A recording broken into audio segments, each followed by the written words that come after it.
What is going on, everyone, and welcome to the Rum Pure Sports live stream. Special edition today, free for everyone on YouTube. And we have two games on Monday night and two really, really good games with four teams that have multiple viable plays for DFS. I mean, this is one of the best two-game slates you're going to get. So we have the two-game slate. We have the showdown for each. We're going to cover all of it here. And I'm joined by two of the best in the industry all over the main slate yesterday. Justin Jefferson, Swift. These guys had it nailed, and I know they're both real close to shipping. JSU, how you doing here, my friend? How was yesterday? Yeah, yesterday, it was a really good day. Could have been an amazing day, but I can't complain. It was a five-figure day around, so I'm pretty stoked about it. I had a ton of Swift, like you talked about. Me and Big T both were really high on him. Justin Jefferson, Julio were two of my favorite options in that entire game. So yeah, it was a good week. I had a little bit of Matt Ryan. What stinks is I had a ton of Aaron Rodgers and a bunch of his weapons. So I had a ton of lineups in that Millie Maker on DraftKings, that $20 Millie Maker. But I literally locked in Rodgers. Still made money somehow, like the actual way of making money, not the Big T. When he tries to make fun of people, troll people on Twitter with the profit. Like, I actually did somehow make money. I have no idea how, though, because my quarterback got me 3 on every lineup or whatever it was. So, but still, a good day overall. Just so many damn busts. I mean, honestly, if you had a few guys that went off, like you were sitting good, it didn't matter about the rest of your lineup. I had some teams sitting real pretty in the FanDuel contest. They had that 2K Millie Maker. I had like all those Tennessee, Houston guys. Rodgers left, Devontae Adams, Chris Godwin. Did not end very well, but yeah, I mean, it was it was a fun slate of games for sure. Going to bring in our third wheel here, Mr. Big T himself. How's it going, my friend? Excited for this slate? Excited for the showdowns? What's going on? Yeah, a fun day yesterday. Like the chat saying, I mean, we had Mangone in there. He was talking some shit last night on Twitter. I love to see it. He was calling people out. We love that Mangone. I mean, we hate Travis, or is it? I don't know which way it is, Travis or Mangone. I love the one that talks shit on Twitter, though. I hate the one that just talks about Chris Hogan.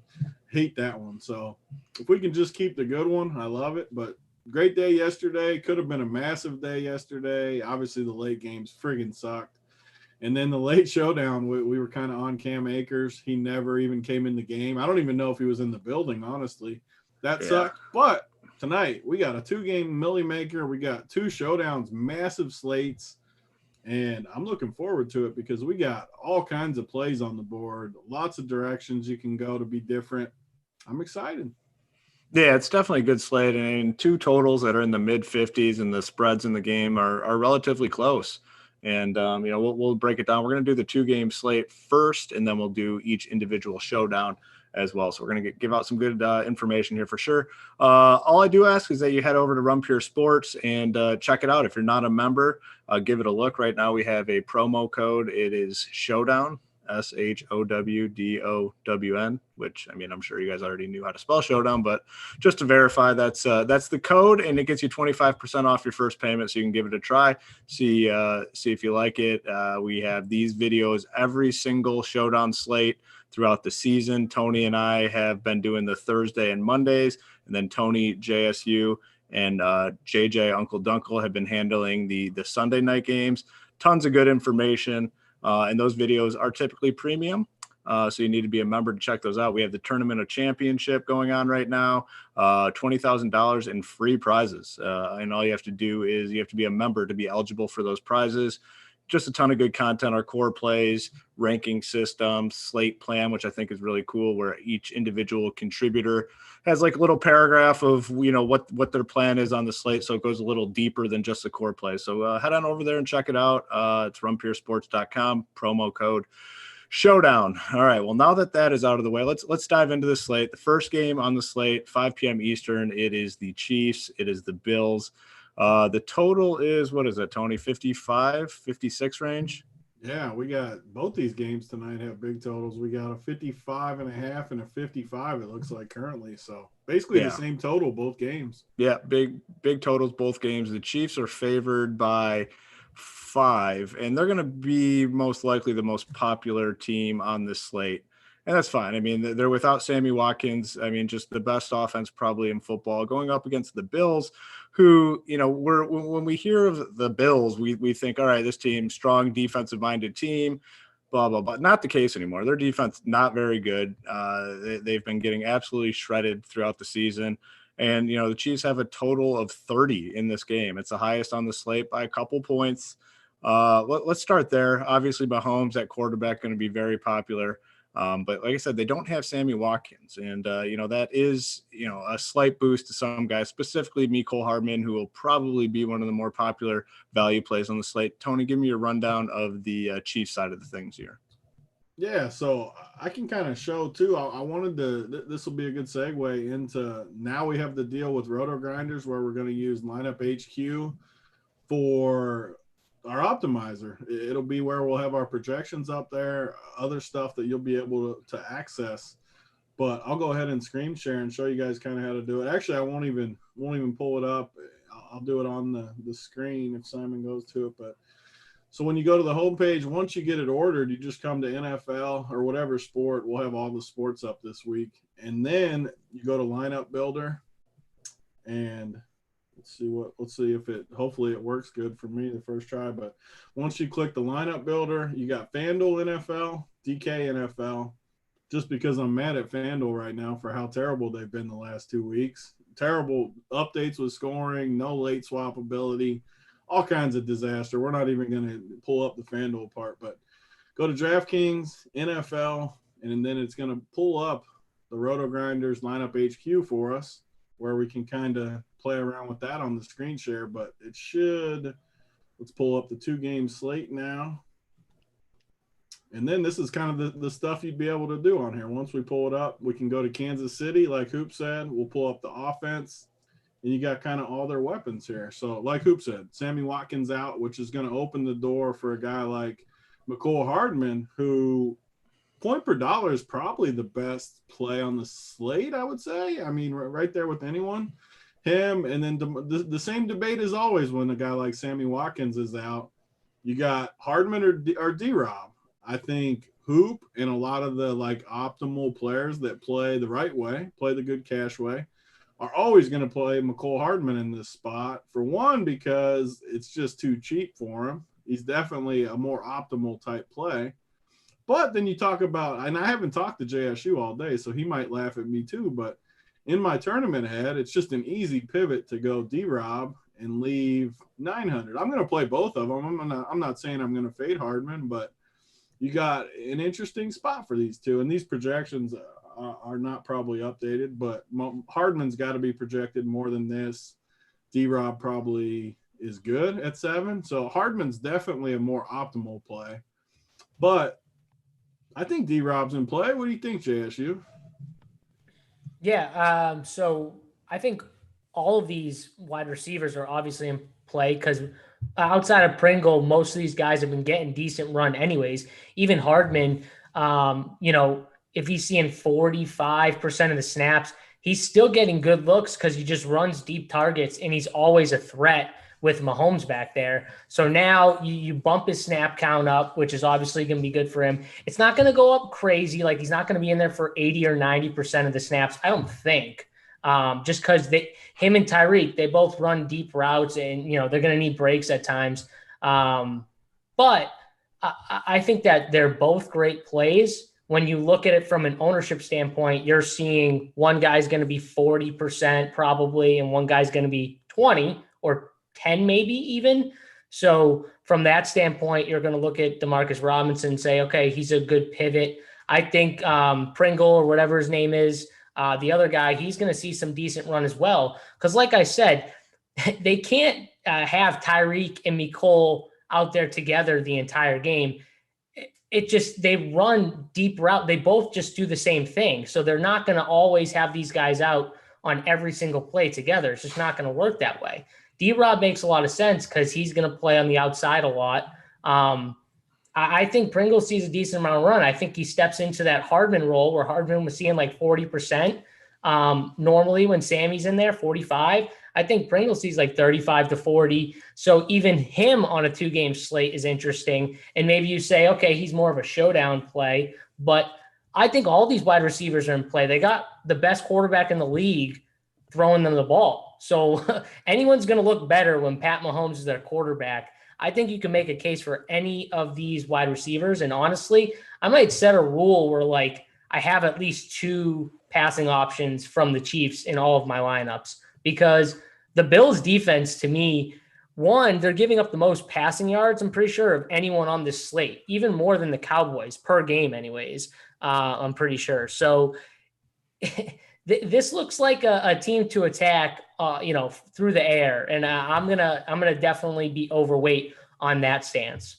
Yeah. And then just to add on to the conversation about, filling Sammy Watkins' role, just from the eye test, watching what Sammy Watkins has done, he's been pretty involved in their offense. I mean, last year, I know he kind of came and went and had some big games and had some stinkers. He's been steadily involved, and a lot of what he does, from what I've seen, is kind of in the middle of the field. So I think a guy like, obviously Kelsey is already a good play. I could see Kelsey getting a little boost from this. I could see Edwards-Helaire getting some additional dump offs out of the backfield, or running some routes out of the backfield. So, I mean, this is a team where you're going to want heavy exposure. Now, it's not going to be contrarian to play the Chiefs. No, we're not saying that. You're not going to be unique playing the Chiefs. But I would make, if you're MMEing, make a concerted effort to get over the field on a good portion of these guys. Would you agree with that, Tony?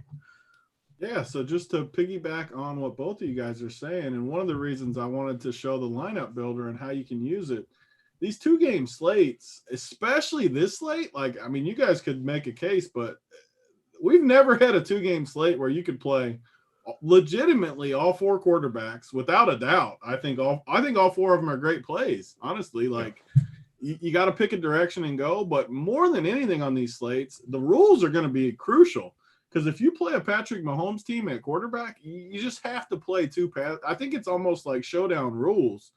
Don't play Patrick Mahomes without 2 of his pass catchers. I don't think. It's a 2-game slate. It could be some weird scoring and stuff, but we're trying to win a tournament. Obviously, cash. All these rules I'm talking about definitely isn't going to necessarily go for cash, because cash, you're going to just play the best plays, as Hoop will always tell you guys. But in tournaments, when you can make a case for all 4 quarterbacks, you're just doing it really wrong tonight if you play Mahomes. Even if you just play him with 1, honestly, I think you have to play 2. Doesn't matter which 2. I mean, you can be different. I mean, I think the route definitely is to play either Tyreek or Kelsey and then one of the bad guys. But on a 2-game slate, you could even play 3 of them if you wanted. So on the lineup builder, which I got up, this is how I would set it up. Chiefs quarterback, used only in Patrick Mahomes lineups. So you got to make sure this option's clicked right here, just because we obviously don't want 2 receivers if it's not Mahomes. That's an important part of the build. But minimum 2, maximum 3 of these 5 pass catchers. So that's the type of thing I would do. And I would also set a rule. I don't think I want 2 of these cheap guys. Would you guys agree with that? Can we, to be different, could 2 of these guys end up on the winner? Because salary isn't going to be an issue. Well, that's the one thing. That's what I was going to say. The salary is pretty soft. So it is easy to play some of the, mid-tier to expensive guys. On FanDuel, actually, it's a little different. The pricing on FanDuel is a lot more difficult, and it's a tighter pricing system there, the way they have it set up today. So on DK, I don't think you need to do it, but on FanDuel, actually, you might have to, and that's typically not the case. The pricing is usually more difficult on DraftKings, but for this 2-game slate, it's more difficult on FanDuel, and a lot of the reason is the quarterbacks that they priced up there, and they have Zeke, I think, is 9.5K, and it makes it more difficult. So maybe it's different between the 2 sites. Do you agree, JSU? Yeah, I do. And I was just playing around with it a little before we jumped on here, and I noticed that as well. I think you can play 2 of these cheaper receivers together just because of the way Mahomes – I think he's just in full confidence of all of his guys, and I think he's in confidence of himself. We watched him throw passes to Demarcus Robinson. I talk about it all the time, but normally when dudes just keep dropping touchdowns, quarterbacks will just get frustrated to the point where they stop throwing it up to them a lot of times. This dude is not afraid. He has full confidence in all of his guys. I think that shows it right there. And he just has confidence in his arm, and I think he's going to heave it down there. Doesn't matter if it's to Robinson, Pringle, Hardman. This team can be got with the deep ball. I'll say it again. You can get them. We saw it with Guyton. I think it was he just missed the touchdown, but it was a bomb from Herbert where, Herbert, if he threw it a little more on the money, he would have walked right into the end zone. But still, it was like a huge play. They can easily be got, and I think they're going to attack it. Honestly, they got a full week of practice with no Watkins. Other guys are running with the first team a little more. So I think they're going to have a better game plan without Watkins. You're going to see more, maybe a little more trickery to it because they're going to play Hardman and Tyreek Hill a lot more together, which again, like I say, that's not always what they do. They do play on the field sometimes together, but it's not always that. A lot of times they'll have Sammy Robinson and one of the speed guys, and then they'll rotate from there. This game, I think you might see a little more misdirection, maybe some end arounds where they get these guys on a run. But when you got two speed guys like this, you have to have some trickery added to it.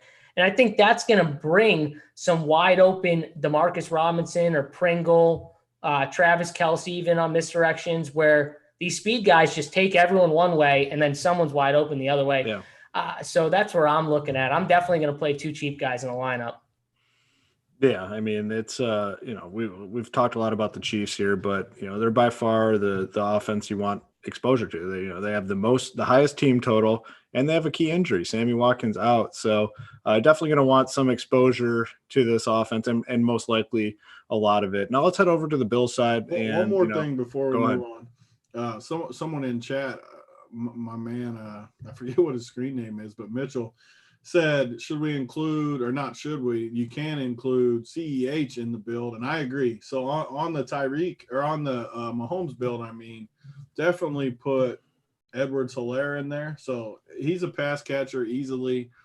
I think you put 2 to 3 with him included. I should have done that to begin with.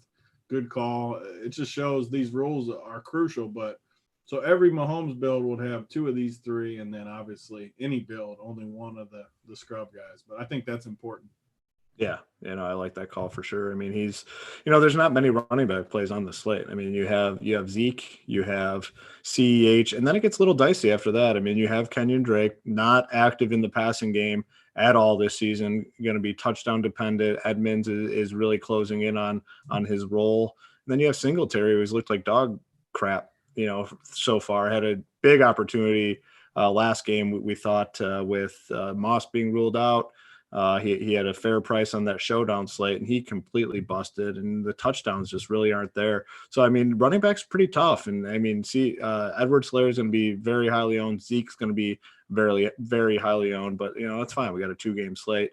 We're going to head over and talk about the Bills right now. But before we get into that, make sure. Let's see. We have 342. So let's say 342. We'll say get 100 and maybe 160 likes, and we can give out a few again. Give them if we get 150 likes, we'll give out one, and then every 50 after that, we'll give away something. So yeah. So let's get this up to 150. We have some new gear. And I didn't even tell you, Tony. I'm going to tell you on the air. We're going to get some additional extra gear as well. The secretary, also known as Hoop's wife, called, and we have some extra gear coming because of a misprint, so we have even more stuff to give away. Love it. Is it jerseys? Are we gonna get some extra? Are we gonna get some Run Pure jerseys going? the Hoopster. Yeah, man, I did know it, man. That you and Mangone screwed up Aaron Rodgers. That was your fault. You guys wore those Aaron Rodgers jerseys yesterday, and just my feelings. I know that he buried him. Did not have the best game. No, he did not. No. That was that Tampa Bay defense is good. I mean, and they are in his face every freaking play. So I love how Sue was just talking crap too. Oh yeah, Sue was just giving. He let him know, and that was at halftime, and he still let him know the whole second half. I mean, he owned them. Yeah, that was a tough scene, but So the Bills. So we know the Chiefs are going to be popular. The Bills, shouldn't be as popular, and there's obviously some plays here. Like we said, these 4 teams are just just perfect DFS type teams, guys we're always targeting. So Josh Allen comes in. He's 6'8" on DK.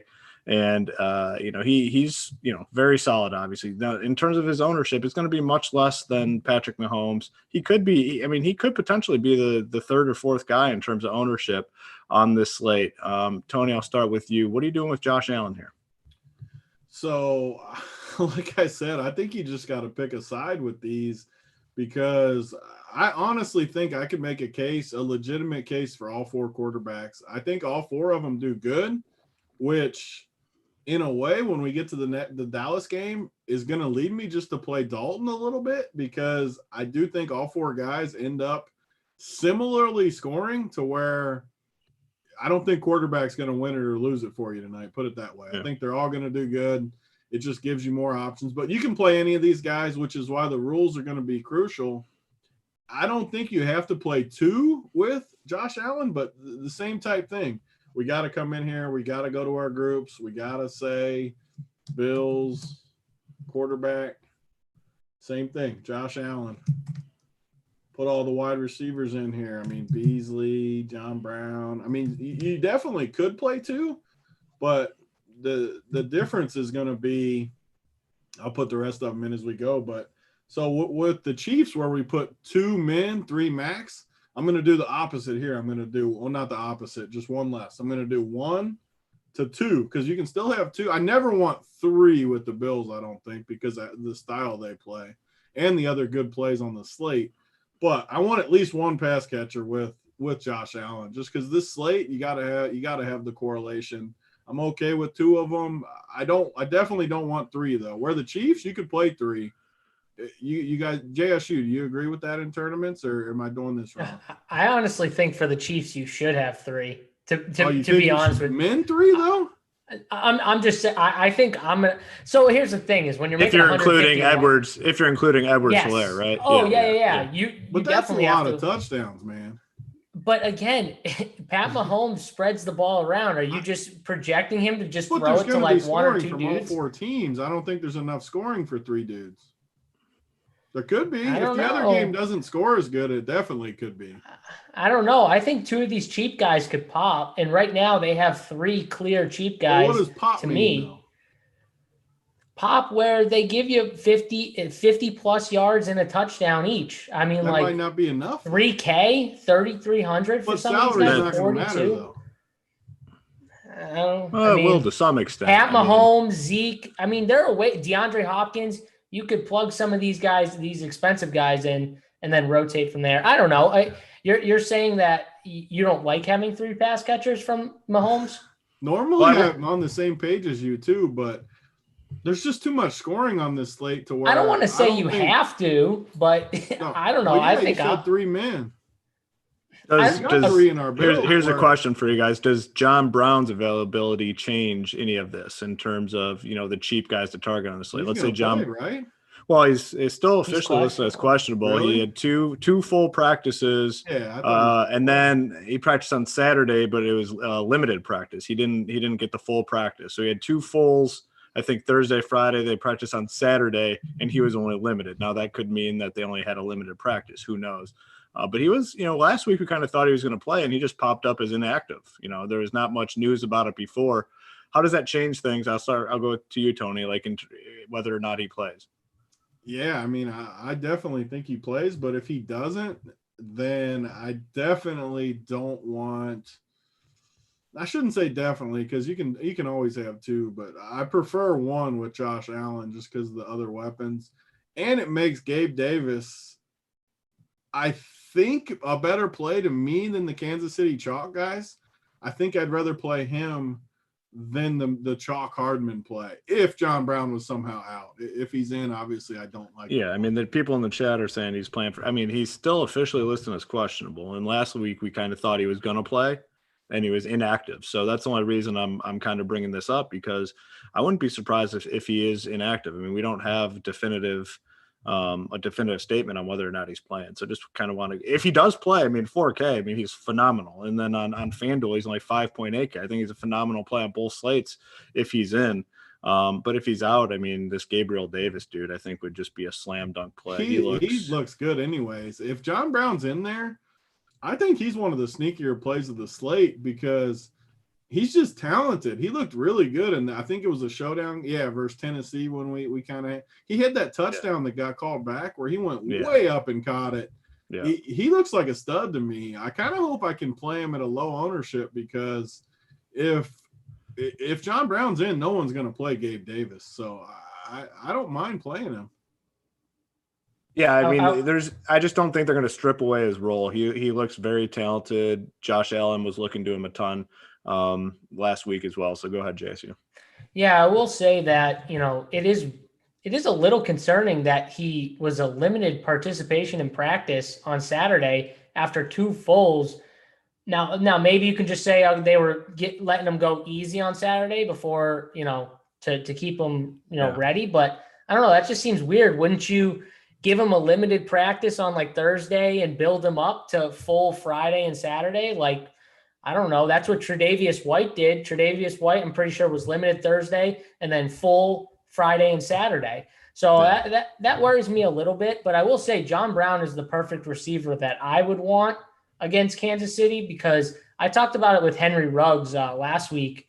The way you beat Kansas City is you run, play action. And when you play action, you got to take the shot deep.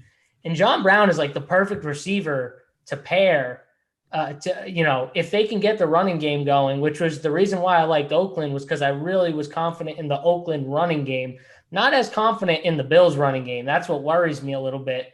Yeah. But if they can get a running game going against this Chiefs team that's not good against the run, I'll keep saying it, but Damian Harris comes off the IR and runs for over 100 yards. That's not a good look, for your run defense. But if he can do that, I think some shots will be taken down the field with John Brown. But I agree with Big T. Like, Gabe Davis he looks really good. Like, I think he's a good play. Obviously, he's a good play if John Brown doesn't play, but I think he's a good play regardless. I'd probably play him over Cole Beasley.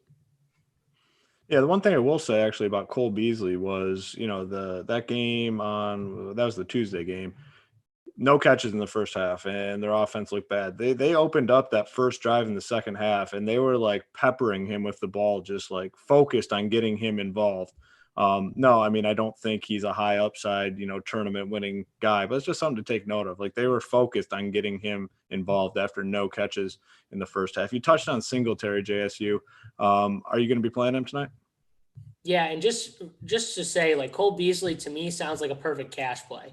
Like, if you were playing a guy who just seems to be very consistent, it's going to get you that like 10 to 12 points, maybe 14, and you're fine with that. You know what I mean? For, the sake of argument, but lacks the upside. For the running game, Zach Moss seems like he's going to return. He's got no injury designation, so I assume, he's good to go. And it's going to take away from Singletary a little bit. But again, I will say that if you're fully stacking this game and you're playing Mahomes, I kind of like playing these running backs, and I want to hear what Tony has to say, but I don't hate even playing both of them together in a way, because if this game is a shootout, there could be a way where these running backs are key to sticking with Kansas City, and Kansas City doing a lot through the air, which is what I think they will do, because I do think you can attack the Bills through the passing game. So I kind of like both these running backs, and I'm split on who I want to play, because I do think Zach Moss is the running back they prefer, especially in the goal line. But Singletary is obviously like the guy, if they get down, they're going to use more situationally pass catching wise. So what do you think, Tony? Are you going to talk me off the 2 running back build this week? I mean, I was not expecting that, but I should have expected it, because I'll give you credit. I always give you credit. You called the Raiders over Chiefs, the same spot. You love Jacobs. They kind of ran all over them. You got your dub. I don't know about going back to the well twice, though, with 2 of these guys. The one thing I will say, though, is literally everyone's just going to play Zeke and CEH. Yeah. So by doing this, you're naturally way different. And I do see a path. I mean, I don't like think it's even remotely optimal, but we don't need to be on these 2-game slates. if they get that ground game going and you really start dominating with it, the one thing I would say is I would definitely limit my Kansas City exposure in that build, just because if they really pound them on the ground, they're just physically not going to be able to score as much back, kind of like Kansas City did in that game versus Oakland, or the Las Vegas now, I guess they are. They just didn't do anything on offense because of how efficient the Raiders were. And so I would probably not like full stack Kansas City with it. I might just play like Kelsey or Tyreek or something like that, and then stack the later game. I think if you love the later game, which I do, I think it's a good build. Play 2 Bills running backs with Kelsey. Those are your only 3 early pieces. Full stack the late game because you got all the savings now. I think you might be onto something there, JSU. Strictly for the Millie Maker type thing, but I like it. Yeah, I mean, strictly for the Millie Maker. And your team's, like you said, it's naturally going to be different than everyone else when you do something like that, because we're talking about a 2-game slate. Very obvious to see where the ownership, especially at running back, there's just 2 viable good running backs, that's CEH and Zeke, and that's going to be such a large portion of the ownership at that position. So someone in the chat, these people keep talking about Yeldon. We always talk on our shows, all 3 of us. Hashtag watch the games. Yeldon looked good last week, but Zach Moss wasn't in.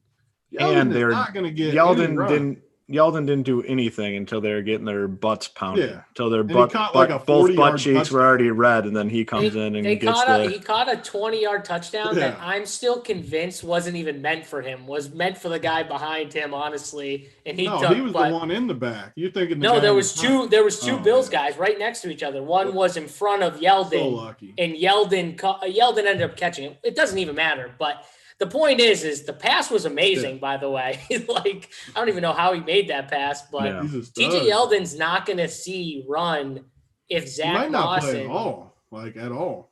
He might pull a Cam Akers on us. I don't even know.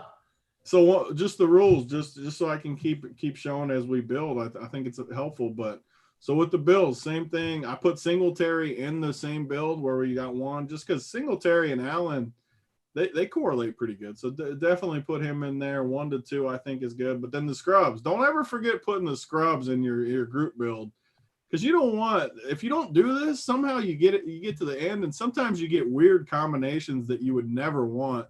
Like, I don't ever want Tyler Kroft and Gabe Davis in the same build no matter what. So make sure you put your scrub build, max 1, no matter what. Don't forget those in there. Yeah, for sure. Let's head over to this next game. We got the Cardinals. We got the Cowboys. 55. Hold on a second, Hoop, because when chat calls me out, you got to respond. People out for touting Yeldon. Who called people out for touting Yeldon? Yeah, tonight. We just said he's a bad play this week. Yeah, I mean, and I'm fine with playing anyone on Showdown anyways. This is a 2-game slate. It's a little bit different than the Showdown. Nah, it's still similar, but don't say I didn't call anyone out for touting him. Who did I call out? We didn't call it anyone. Just said I Yeldon. said the chat for saying to play him tonight. I think it's really bad. Someone must be touting Yeldon either in the chat or on Twitter. There, Dwayne Fortner, you're a little sensitive. Let us know if there's someone out there touting Yeldon. Just let us know. I mean, you're not going to get better. Let us know so Big T or one of us can go and make fun of them. Yeah, then we'll make fun of us. Whoever's touting. Listen.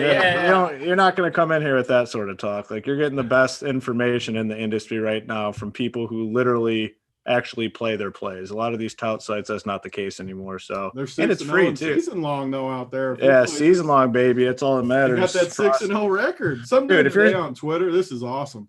This dude, what did he say to me? Let me find this tweet. He said, if you're 6-0 in season long and you have frosted tips, man, you're just living life large. They must be running hot in the best balls too, if that's the case as well. This is great though. This dude says, more people wake up Monday morning excited about beating their friends in their home league than scratching a lotto ticket in DFS. People who only care about DFS are just the people who don't have 9 to 11 other friends to play season long with. Talk about a dry noodle. That dude definitely has dry noodle. That's a guy that hasn't seen the workbench in a while. That is not a workbench participant. And his name is Johnny Bravo. Like, if your name's Johnny Bravo, you definitely do not get workbench time. Yeah, that's your boy Big D showed back up today, Tony. Big D's a fan. He said he loves us. Yeah, Big D. We got to get Big T gear. I will say, though, hold on a second. Big D yesterday did make fun of our Swift play. JSU, he made fun of our Swift play. Big D. Come on, man. Listen, Big D, listen, buddy. Here's the case. You know, we like you. We're happy you follow us. But can you just apologize for that in the chat, and then we can make everything right. So just apologize to the boys about the Swift call, and then we can move on and be one big happy family. Yeah, that would be appreciated. Yeah. I mean, that Swift call was pretty tasty, if you ask me. That was a very. I hope people listened to Big T and not Big D. I mean, at least with the Swift call, anyways. I mean. Oh, all right. So the next game, it's two great teams for DFS, 55 total. The Cowboys still favored by 1, which is crazy because they had said this line only moved like 2 points after the Dak injury. That should tell you something. I know. Actually, let's start right there. Tony, you're a big Vegas guy. You follow this stuff pretty closely. Does that surprise you? Not much movement after the Dak injury? I don't think so. This has kind of been this is what everyone does on Twitter, where all the DFS guys that aren't really familiar with lines and stuff, like everybody all day I see typing this, and I don't think the line was ever really built for Dak being in there. Like, I think it would be, if Dak was healthy tonight, I think this spread would be 4 or 5. Now it's 1. I think he's maybe worth like a field goal off of Dalton, but I don't think he matters much. I think Dalton's good. That's been my biggest takeaway. So, I mean, a lot of times we see guys that, the backup quarterbacks are just some jabronis that, don't have much experience. Andy Dalton has started in this league for, how long? I mean, that's your Bengals. He's been with them for he's been there at least a decade. So he has experience. And the best argument I've seen on Andy Dalton, who, I was iffy on, but then when you really start thinking about it, I like him. Like, at what point in his career has he ever had weapons like this around him? When he has had weapons, he's won with them. I mean, he's been good with weapons. Yeah. So, I'm pretty, high on Dalton today. I mean, I don't know, what the public perception is. I haven't looked at ownership. Just talk about Dalton a little bit, Tony. Yeah. I mean, I got frustrated with him at times under Marvin Lewis because he was super conservative, and I felt like he never took chances. He was just way too conservative for my liking, but I think that was a lot coaching too. Now he's kind of moved on. He's in a different spot. He's got Dallas has more weapons than anybody in the league almost. They might have more weapons than even the Chiefs as far as just talent, as far as just skill guys. I mean, probably not the Chiefs, but any other team. Point being, they got a ton of weapons. He's more than adequate at quarterback. They're so happy they got him now because they'd be screwed without him there. Yeah. And his price on DraftKings is way cheaper than these other guys. They're playing Arizona, who last week I played freaking Joe Flacco because he was playing Arizona. If I play Joe Flacco on a full slate, you better believe I can play Andy Dalton on a 2-game slate against the same team. So I love it. Yeah, and Big D's in there battling for us. People leave Big D alone. He's a good dude. Some gear. We got to get him some gear. He said he's listened to what a lot of touts have to say, and these guys are by far the best in the industry. They also keep it real. Mad respect to you, Big D. You're with us. Be nice to him. Send us your info, Big D. We're getting you some gear. Yep. JSU, break down the Cowboys, specifically Andy Dalton.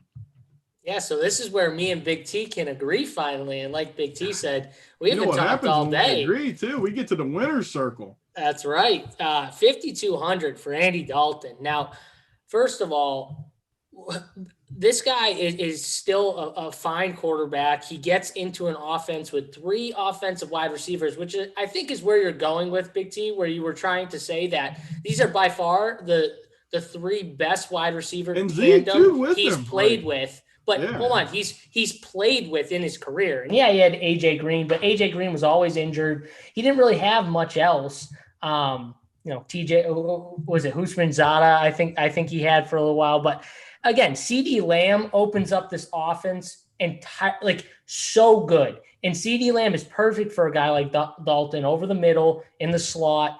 I love CeeDee Lamb today. I think it fits well. 9 for 11. He came in that game cold and just went 9 for 11 and just he looked fine. Like he peppered it, around. I think he's going to be a real good option, and I think people are scared to play him because, he's Andy Dalton, and we've seen Andy Dalton play, and he's not always looked great. But again, the price range where he's at is just tough on DK not to go there. And I think you can play Zeke too, because I think they're going to be playing from behind for a lot of this game. Cardinals play fast. Dallas plays really fast. I think they're going to continue to have to play really fast to keep up. And this game is, in my opinion, the safer game that'll go back and forth to me, because honestly, even though we talk about the Bills defense being worse than I think a lot of people have suspected, well, the Chiefs defense is pretty solid in my opinion. And I think they're the two best defenses on the slate just in general, and they're facing each other. So these are the two worst defenses by far in Dallas and Arizona, in my opinion. And the offenses are high powered. They're going to move the ball quickly. So I love Andy Dalton. I'm going to have a ton of him, especially on DK. This is going to be a play where I go really heavy, and I'm going to have at least two options from his receiving tight end. I'm counting Zeke in that, pile too, but Gallup, Cooper, CeeDee Lamb, Elliott, and Schultz. I think Tony, would you agree that a rule for you would be to have at least 2 to 3 of those 5 guys? So while you were talking, I was building these rules so we could kind of show on the screen share, but this is what I put for Dallas. As you were saying it, same thing. Cowboys main group, Cowboys quarterback, I label it. Andy Dalton, make sure you can't forget all this little stuff. So the new people to lineup builders get frustrated out of the gate because they'll forget one step of the process, and then it'll get really jacked up. And all it takes is one thing being messed up and the whole lineup builder goes down. So you got to get comfortable with all the little steps. But key thing, use Andy Dalton as conditional player, because this rule doesn't matter unless Andy Dalton is in the build. So if he's in there, 2 of 3 I put, exactly like Kansas City. Zeke can be in there. Even Pollard could be in there. But one of the things that I do, Cowboys running back, I'm not going to play Zeke and Pollard together.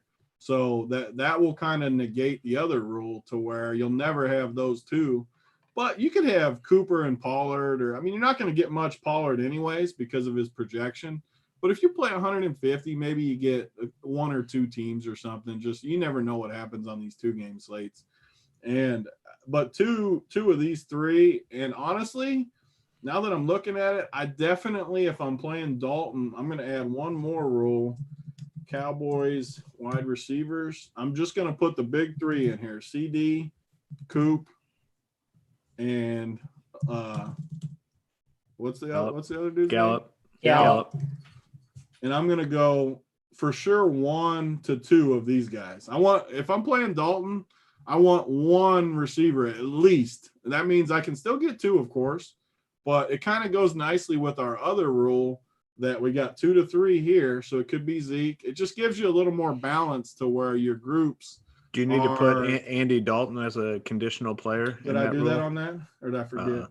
Oh yeah, see, it's a good call. The one step that you said was more important than anything you forgot to do. And that's a great point that you brought it up too, because if I didn't click this right here, Andy Dalton, all of a sudden then I got one of the, which wouldn't be awful. I love these guys, but all of a sudden my other builds, my Kyler Murray team always has one of these, or I don't want that. I want it just with Dalton. It's a decent rule to run with the Arizona guys too, because we want some Dallas run back. Again, we could do literally like a 4-hour show just with this lineup builder with all the stuff you can do with it. I'm trying to keep it pretty basic so that the people can follow along, but we're going to do more and more content. Once you start getting into the run backs, that's where it gets real interesting. Like, put Kyler Murray in the same spot where Dalton is and figure out who you want your run backs to be. So I can even do it real quick. Just a basic one, like Kyler run back, I would put. So all Kyler Murray teams use conditional player, Kyler. Who would be your guys' favorites? Obviously, you got Zeke. You're good if Zeke's a run back. You're good with the three studs, right? Anyone else would we want as a run back? You got the Schultz. Yeah. just because tight ends, if you can't get Kelsey, you have Zeke, like Cooper. So this is where this gets crucial. So all Kyler teams, I would even do this because I like full stacks too. When we get to Kyler, we'll do our Kyler rules, but I like full stacks. So I want at least one on all Kyler teams because of the stack. But two, I'd even be fine with 3 on a 2-game. I would never do that on a full slate, but you can go full stack on a 2-game slate. So I would do 1 to 3 of these guys for that. I will throw this out there for some reason. I don't know why, but Gallup has been probably the most disappointing out of those wide receivers. I just feel like this is a Gallup game. I feel like Gallup gets it done tonight and has a big game. I don't know why. It's just a gut feeling. Felt like I should throw that out there. Give me a rundown actually those wide receivers, JSU, the 3 guys like Gallup, Cooper, and CeeDee Lamb. Yeah, it's interesting. So on DraftKings, we get CD as the highest priced receiver, out of the 3.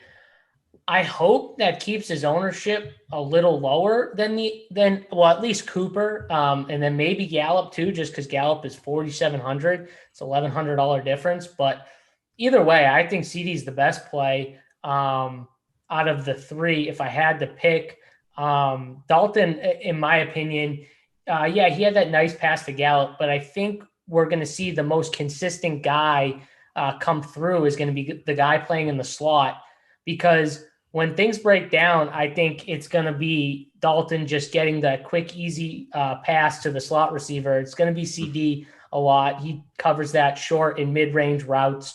Gallup's more of the deep receiver. And I think we're going to see him be the guy who benefits. And he's been playing great with Dak. So I think he's just going to continue to play really well. And then it's a toss-up to me to see where Cooper and Gallup end up overall.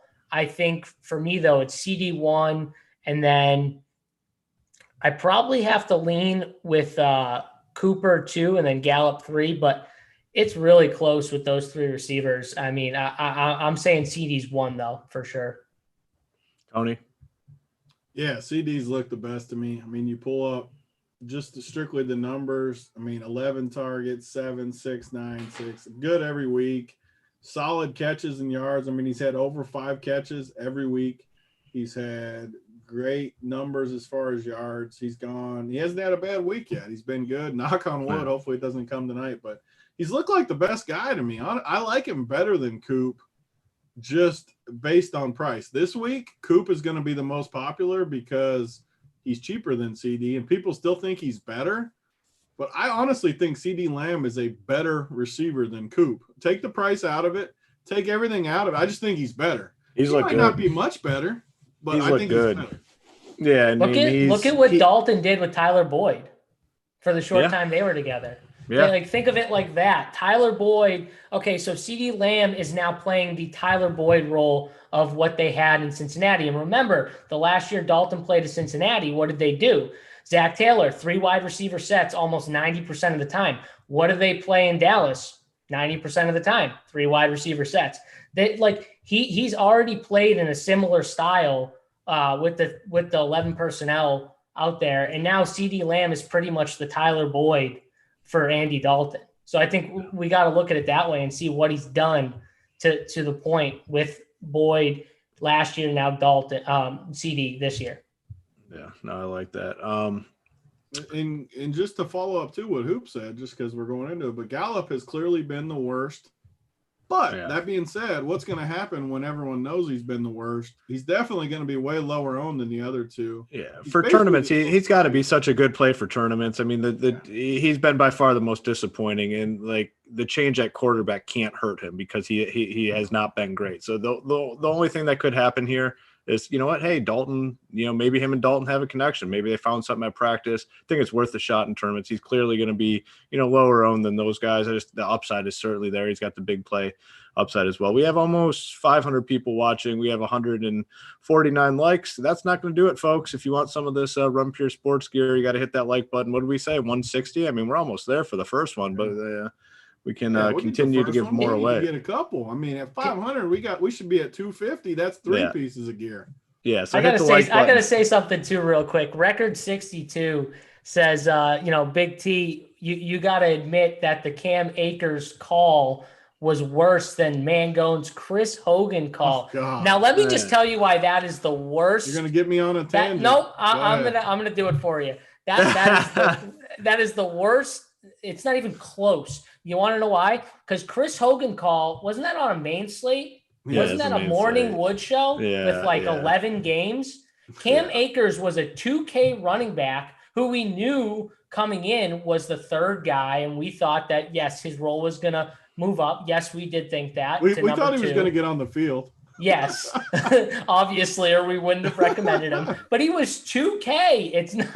It's not like you were paying, a premium for him, and it was a showdown slate. How many times do you play guys that are super cheap with just the hope that they catch one play? Didn't he have pretty decent ownership too? He was like 35%. Get out of here with that. He was 25% owned, I think he was on DK. In the 180, he was 35%. Like, move on with that crap. Yeah. We don't have time for it. People don't get it though. Like, we'll do tons of showdown content this year, but like, if you played him in the flat, if you played him in the captain, you weren't going to win. But if you played him in the utility, I cashed tons of teams with a 0 in the utility. The price is everything. It's the same thing with Taysom when these guys always make fun of him. It never kills you. It just doesn't. And comparing it to Hogan is just absolutely egregious. Yeah, that's a bad take there. I mean, he was like highly owned, like you said, 30-some percent. It was 2K. If he gets like 5 fantasy points, you're happy. So that's bad comment in there. We don't like this. A Big D, take care of that person for us.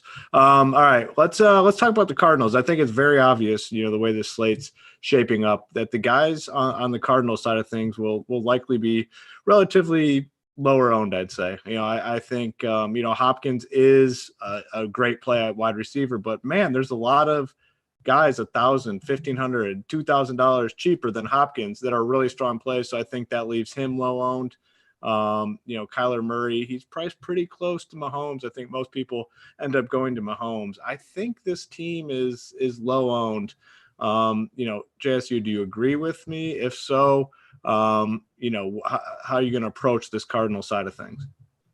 Yeah, so I do agree with you. Right now, I think it's Mahomes, and then between Josh Allen and Kyler Murray, you get a $500 discount. I think he ends up coming in as the third guy, but I also think it's probably because people trust the running backs maybe on the Cardinals a little more than they trust the running backs on the Bills. And they're going to see Mahomes as, okay, the Chiefs are more likely to get ahead, where the Bills will have to pass to get back in the game. Whereas the Cardinals, I think a lot of people are saying, okay, I like the Cardinals. I think the Cardinals are going to be ahead. So the Cowboys are going to have to pass to come back. And so people are going to probably play that thought process and say, okay, I'm going to go the running back route, play one of these two, Chase Edmonds, Kenyon Drake, maybe play them both, and then have a receiver, maybe Christian Kirk for cheap, DeAndre Hopkins, who I love as a spend up. Can't go wrong, I think, with him. But I think that leaves out Kyler, where he comes in at the lowest ownership of the quarterbacks. Now, will that be low? Like, it's not going to be like 5% low. It's going to be like 15 probably, but it's still going to be lower, I think, than all these other guys because of that one reason where people see the games going. So I like the idea of, if you want to get a little different, you can play Kyler Murray. Still can play the running back. If I were playing one, though, with Kyler Murray, it'd probably be Edmonds, because he seems to have more of a role in the passing game than Drake, where, when Drake's in the game, it just seems like they're giving him carries and not much else.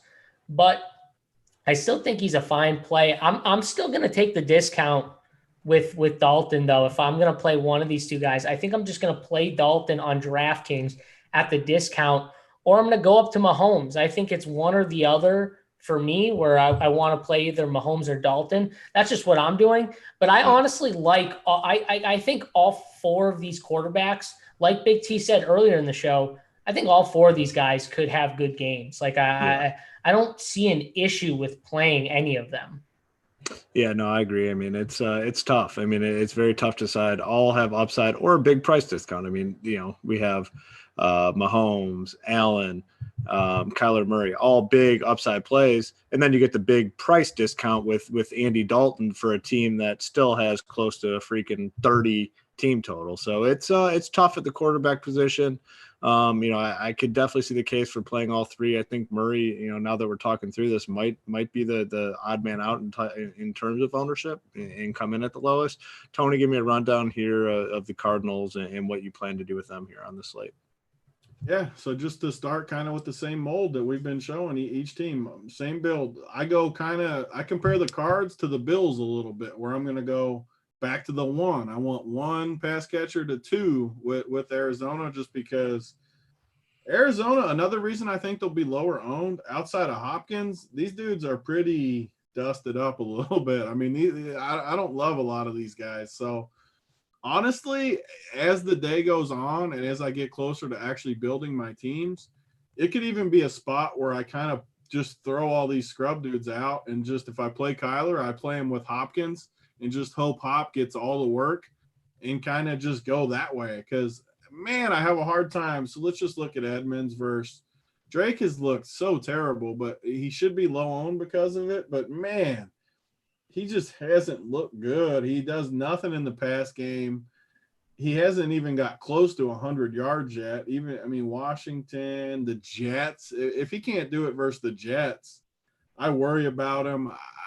I'm going to have a really hard time playing Drake.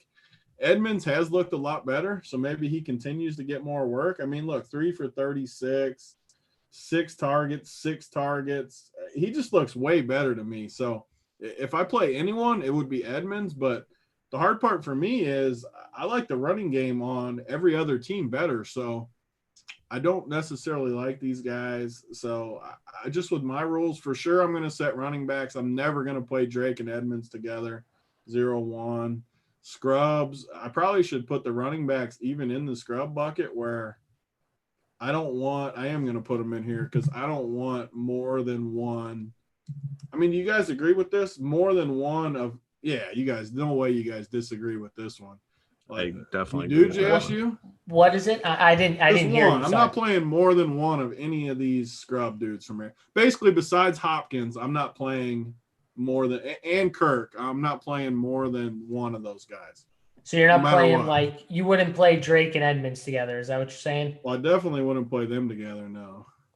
Okay, I disagree with you. You're going back Edmonds and Drake. Like, Drake is terrible. So, okay, here's my thing is that both these guys do a little of something different. Like, Drake is the guy on the ground and Edmonds can get it done through the air. There's a reasonable chance where if I'm not playing Kyler and I still think Arizona is going to score, I need a way to, in my Dalton teams, especially even if I'm playing Zeke, like playing these two running backs with Zeke together is going to make my lineup unique. Everyone's going to pick one.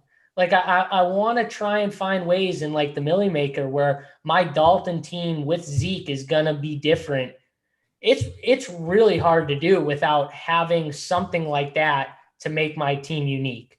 A lot of people would want to play a Kirk in one of those two running backs, like a wide receiver in one of those two. So I don't hate the build. I really don't. I think both these guys can get it done. And like I said, if I'm not playing Kyler, I'm kind of hoping they get something done through on the ground. And I think they can against this Dallas team. No, Drake hasn't looked good. Edmonds has looked pretty good. But can they get it done against Dallas? I mean, I think anyone can get it done against Dallas. Yeah, Dallas's defense has been absolutely terrible, and it's been no secret. Teams are moving the ball at will. I mean, that Browns game, that was crazy. I don't think I've ever seen that. Like, just they're 10 yards at a time, boom, 10, 15, 20, whatever the hell they wanted to do, they got. I mean, this defense is historically bad. Anything else on the Cardinal side, JSU? On the Cardinals side, I mean, I love DeAndre Hopkins. If I can get up, I mean, he's the top wide receiver, obviously by price on the slate, but just talking a spend up, if I'm looking at the three guys at the top, Hopkins, Hill, and Diggs, I mean, I much prefer Hopkins because This dude is just an absolute monster. He gets one of the best matchups. Like, I don't even care where you line him up. He's got a big time advantage against anyone Dallas can throw on him. I just don't see a way where they're just going to be able to take him out of this game. Like, Hopkins is going to be able to get it done. It's just a question of, like, does he absolutely smash the slate to me and get in the box? Or is it just a 8 catch, 10 target game for like 100+ yards? Like, how does he get it done? I don't know, but this dude's been super consistent. One down game, but he still had 9 targets in that one down game. I mean, it's tough if you have the money not to play Hopkins. You just got to figure out a way to make it work. I do think because of that price tag and the price tag of some of the other wide receivers, I think he comes in. I mean, I'm not going to say low owned because it's a 2-game slate and everyone's going to be owned. Lower owned than you'd expect. I mean, you look at some of those price tags of those Dallas guys, how cheap they are. Look at, there's a big breakdown to Diggs. There's a big price breakdown to Tyreek. I think a lot of people, pass up on Hopkins and go down to this mid-tier range because it's just so easy to play those mid-tier guys. So I think ownership on Hopkins could come in lower than we're all kind of anticipating. Tony, what's your opinion on that?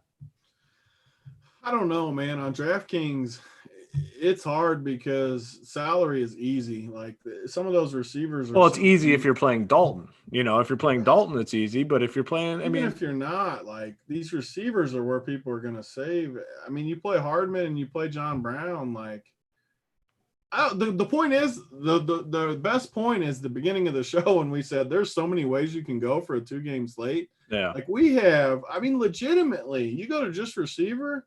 We have how many? I've never seen this many guys you can make a case for. I mean, you come all even like Gabe Davis is like 20 down my list. He's a good play, I think, or decent play. It's a great slate for 2 games, and honestly, like if you can find any way to get different, I think you can have a chance to solo ship tonight for $1 million. And you know what could happen when you get done with it? You could see the winning team and be like, holy crap, how did I not have that team? It's like all good guys. How did he win $1 million with it? And I won't be shocked at all. Just to kind of show one more thing. Actually, before we do that, let's talk about the bet side because the bets guys, Jason picked more winners again last night. What's that code for the bet side? If they get on here, I'll pull up the site here on the show. It's bets 25 off. Bets 25 off. Get you 25 off your first payment. We have some actives coming through. I'm not sure if these have been verified or not. I hope. I'm trying to search for it right now. If you guys Zach see Moss is out. Yeah, did you find that somewhere? I mean, I know so we're gonna have to circle back on the Yeldon play. So what we'll do here, guys, we'll circle back based on Moss and Knox are both out. People are saying Knox is out. Yeah. Yeah, I want to get the John Brown news. Hopefully, John Brown is active. Okay, so that's good. So Brown is active. All right, Mangone's now saying Moss is. All right, we'll chill on this. Mangone, get us verification on who's in and who's out. Shoot me a message, so we can circle back and kind of cover it all. So we have this other one says Zach Moss is in. It's someone's saying now that Yeldon's out and Zach Moss is in. I see it from the official account. Like, TJ Yeldon is inactive. So I don't know. Matthew Berry tweeted out a bad tweet about Moss. So TJ, don't worry. TJ Yeldon is the one out. We don't have to worry about him. Moss is in. Yep. So nothing changes. Inactive, so that means John Brown is. Let's circle back on John Brown real quick. Really, really cheap. Playing tonight, obviously, in a game where we project the Chiefs to maybe be up by a lot and the Bills having to play from behind. I think we all like Brown. Tony, why don't you touch on John Brown one more time for us? Yeah, I mean, I think he is right there with Hardman is the 2 best values of the slate. And I could be wrong, but like when you click, like if you just click the optimal lineup, they're both going to hit the optimal because you're going to play Edwards-Helaire, you're going to play Zeke, and they just fit. So I think they're 2 of the best plays on the slate. It makes a ton of sense to go there, and they're just so cheap. Yeah. So Zach Moss is okay. I just wanted to verify again. Yeah, Moss is in. I know people keep posting in the chat. Moss is playing. Yeah, I see it from the official account, so it's good. Yeah, JSU. Anything on to add about John Brown before we move on? Yeah, no, I still think he's a strong play. Like I said, I think he's a strong receiver to play against this Chiefs team, who can be had, on the deep ball. Yeah, just really cheap price tag on both sides, and if we think the Chiefs obviously score, we also we expect them to score. That means the Bills are going to have to pass, and their running game hasn't been great, so I think we can project the Bills to pass it a ton too. So John Brown's a great play. Okay, first off, we got another issue. We 550, 196. Hit the likes. We'll get some gear out. We are going to, let's see, there's 2 showdown slates. How do you guys want to cover this? You want to take some questions or kind of just do a quick break? Let me show one last thing with this screen share for the 2-gamer, just to show people how you can be different. So obviously you can put more rules, but just with our basic rules we put in there, one way you could do it just to be different is literally just, right now it's at 50K minimum. Take it down to literally it's to be different. Take it to 48,000. So do it just 45 men, 48 max, and just run it. Let's see what the best team would come up if we ran it like that. With our rules, leaving at least 2K. Let's see how good the team looks if we leave that much salary. Real quick, and then we'll move on to the showdown.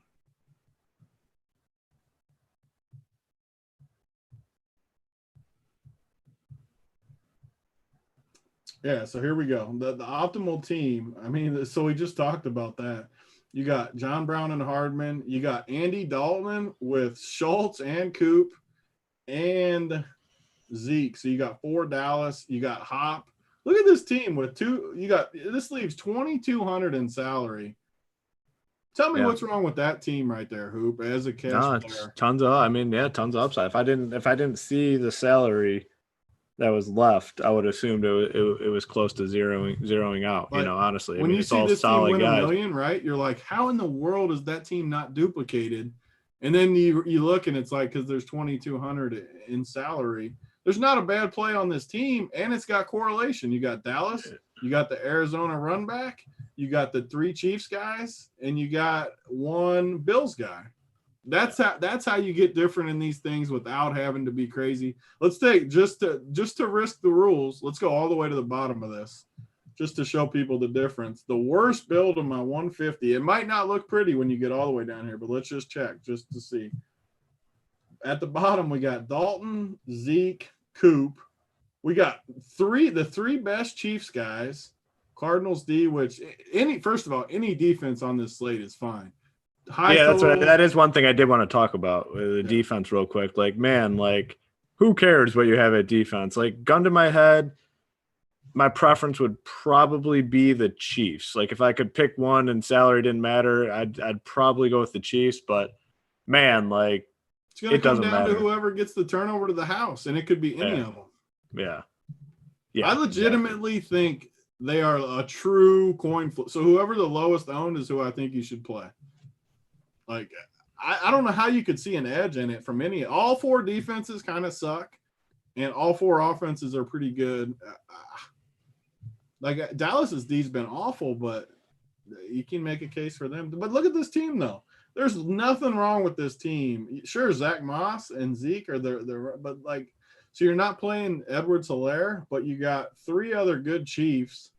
That team's awesome, and you're leaving 2,600 in salary. So that's just one way to get different in these puppies. Yeah. Let's see. What else do we got here? All right. Do you want to touch on these showdowns here before we get on out of here? Maybe talk about some rules and things. We've talked about the players. We can just talk about some. Probably not get too far into it, just because we'll. Or we could take some questions, or we could do some questions from the chat. What do you guys want? Questions or showdown breakdown? One of the two for about 10, 15 minutes. We can. I'll pull up some showdown while you guys look at the questions too. Let's fire up some questions for us. We'll answer them for 10, 15 minutes, and we'll talk about maybe some rules for the Showdown slates, or you guys could ask questions about them. So fire some questions away. We'll start diving in and answering those for you before we get on out of here. 554 in here, hit that like button. And remember, we have that promo code Showdown, which gets you 25% off your first payment at Run Pure Sports. So head on over and this bet check side, that out. the inactives got us off, but this bet side, check it out. Jason had another big day. Dunkel, these guys got a bunch of picks up. It's only $20 for the week, $30 if you already have DFS, or it's $100 for the whole site, bets and DFS. There's just no reason not to check it out. They got winners up again tonight. These are the best nights to bet too, right, Hoop? You got 2 games. Oh, yeah. Casual people love nights like this. You get action on 2 different things.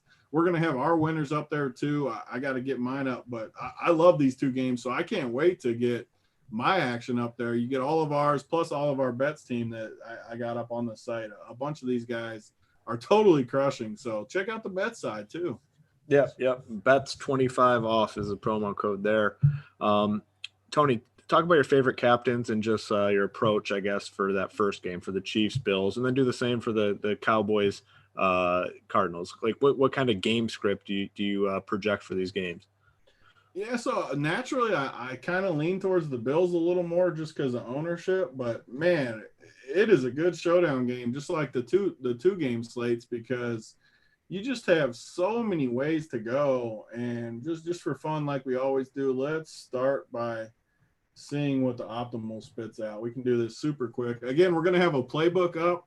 I think AP said it's going to be done shortly for the Chiefs game. You can check out on the site. Me and Hoop are going to do the late game as far as the playbook, and we'll have all this stuff up on the site to be more in detail. But just a quick look, we'll run the optimal for both of these and kind of just see where things are at, because we got not only do we have the 2-game Millie Maker, but these showdown slates are massive too. I haven't even looked at FanDuel much because, again, I'm mad at them, but they got big stuff too.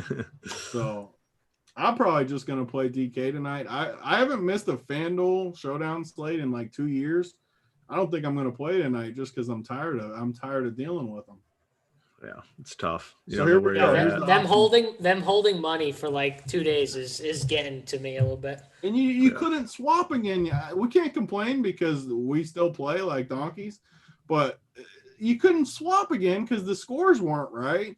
Yesterday we had good teams that we could have. It's just not right. It's criminal even. So is Ricky Seals-Jones finally active? Oh man, MC Dusty, you got me excited here. If he's actually active in the showdown, I don't like him probably on the 2-gamer, but the chat's getting me excited. First time all year my man is active. Ricky Seals-Jones. He's got to be what, the min price? Oh, he's got to be the man. Yeah. And they're getting me real excited here. It's probably because Knox is out, right? Yeah. Or does he play for he's on the Bills. He's on the Knox is on the Bills. Yeah, that's what I thought, because Knox is out. Seals is on KC. What? Ricky Seals, isn't he on KC? I thought you just said the Bills or something. Oh, you're talking about Knox. Knox is on the Bills. Yeah. So like Tyler Croft is tight end, probably the next guy up there. But Seals-Jones is on KC. Yeah, I got you. I was confusing myself there saying it. But, yeah, on Showdown, you can absolutely play – okay, I was reading the old report. You can absolutely play them at 300. It gives you the world. And one of the things, this is when I like playing the cheaper guys on Showdown because of how much we like the quarterbacks. Mahomes and Allen are clearly the best plays. Look at this, the optimal team. So just the optimal. Again, we don't give out full teams. We're not even giving anything right here. This is just the optimal. Mahomes, captain. Allen, Edwards-Helaire, John Brown, Robinson, Zach Moss. So right away you can see Zach Moss is going to be super popular. He hits in 65% of the teams because he's 1,600 and he's finally active. We know that he's going to be required to pick up some of the work. They wanted to get him work early in the season around the goal line, like JSU said. I think he's a good play. I think this is the type of slate where I'd actually like quarterback in the captain because of how many cheap guys we're going to have. Let's go back to the build. Let's go just so some of the cheap guys, you got Zach Moss 1,600, Demarcus Robinson 3K, Darrell Williams you can always play at 1K. You got obviously Edward Solaire probably isn't not Edward Solaire. Ricky Seals Jones is not projected yet, but he'll be in there. All these cheap guys, Tyler Croft you can play, which means I think all my teams tonight will have Josh Allen or Mahomes in the captain, just to start with. Simple rule with it. Each way, you need 2 pass catchers, depending on who your captain is, and start from there. Yeah, I mean, anything else in regards to this game, strategy wise? Any other plays, JSU? Anything different that you're thinking than from Tony? No, I'm in line with Tony for a lot of this game, so I don't have too many different thoughts. I agree with the Zach Moss take. Yeah, I mean, John Brown, like I like some of these Bills guys. But yeah, I mean, I'm with Tony pretty much in line for this game. Okay, Tony, talk about the Cowboys and Cardinals game a little bit. Just a quick rundown, game script type stuff, and dudes that you're targeting. Yeah, so let me start with the same process here. I'll run this 150, see what we get. I'm starting to get a little better with this screen share where I at least remember to do this before we start talking about it. I think this is what you should always do, no matter what the slate is, because it'll at least show you where the chalk and the best plays are. Because even as tournament players, me and JSU, we need to know where the chalk is, because then you can build off the chalk. You never want to fade them all. There's our boy. I can't wait to play Dalton in the captain, but the optimal, we got Dalton. God, I don't even know who Noah Brown is. Who's Noah Brown? He's like a tight end. Is he listed at tight end or receiver? I can't remember. Receiver, sorry. So right away, this optimal build is like not one I'm super interested in, because the number one rule, if I'm playing Dalton in the captain, people that watch our shows should know by now, if you're not playing 2 receivers with a non-mobile quarterback at the captain, you are doing it very, very, very wrong. So before I even do anything, I can't even run it like this. I just have to fix this because it's just so bad. Kyler, you don't have to. Running quarterbacks, you need at least one. But non-running quarterbacks like Dalton, you got to come in. You got to do Dalton captain just like we did. You got to put all of these Dallas pass catchers in there. So same thing we did before. Even Zeke, put Zeke in, put Coop, put CD, Gallup, Schultz, Pollard. Same exact rules we had for the other slate. All these dudes. I mean, these dudes. So now that we got this, just put it in Showdown. You can even do 4, but at least 2 with all of them. Now let's run it and let's see. Hopefully it's better than that. You can't forget that rule in Showdown, because if you end up with a Dalton captain and not 2 pass catchers, that's just literally as bad as it gets. It's sure you might somehow cash or something, but I couldn't even imagine. And it happens more than people realize. I know it sounds simple when I'm saying it, but you look at some of these charts people post, there's like 20% of people that will play Dalton captain and not 2 of his pass catchers. Some don't even play 1. It's just so bad, but God, the rule didn't work. I wonder why. Because it gave me friggin' Noah Brown still. So again, this will be a good tip though, now that we have the lineup builder. So I'm still not getting what I want. So what do I need? I need to go Cowboys, scrubs. I don't want to go too deep into this, so I'm not going to do it, but you don't want this to be your build. I mean, my optimal build is garbage. If my optimal build is garbage, I need to do something different. I don't think this is good at all. So maybe I need to take Zeke out in the Showdown part and guys like Noah Brown, because I need bare minimum one of those receivers. Like the rules we had for the main slate is the same rules I would use for the Showdown. 1 good receiver, max 1 scrub, all of those rules. Like this second one, honestly, is a build I like. Like 5 Cowboys, Hopkins. That's a build that could win the Showdown type thing. we've already talked about the game, so I Yeah. think everyone knows that. But these rules are key. Yeah, for sure. All right. Well, I think that should about do it. I mean, we went pretty deep on the games and the players and whatnot. Nice free show for everyone out there. And let's see. All right, we got some. Let's see. I'm gonna scroll up and grab a name here. Someone that won some gear. Oh, landed on my own name. Or Big D's already getting it. And Tara then Miller's a girl. Let's get the ladies a piece. there it of is. gear. What was the name? Tara Miller. She's Tara interested in Miller. Mangone too. She said, "Does Mangone have a girlfriend?" Whoa! All right, yeah. now we can play some matchmaker.